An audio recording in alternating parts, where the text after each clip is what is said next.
Welcome to the latest update program. The topic of discussion is World Red Cross and Red Crescent Day. 8 May is World Red Cross and Red Crescent Day. It is a global day to celebrate the uniqueness and unity of International Red Cross and Red Crescent movement. It is a time to celebrate the spirit of humanitarianism and recognize the individuals who make a difference in their communities.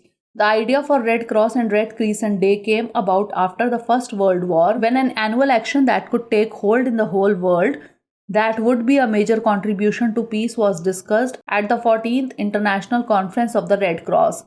8 May was eventually chosen because it is the anniversary of the birth of founder of the International Committee of the Red Cross, that is ICRC, Henry Dunant.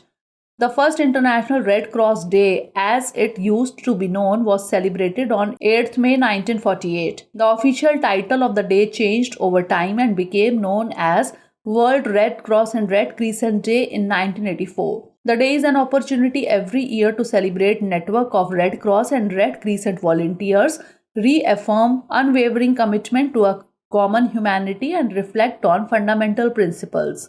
Established in 1863, the ICRC is an independent, neutral organization ensuring humanitarian protection and assistance for victims of war and armed violence.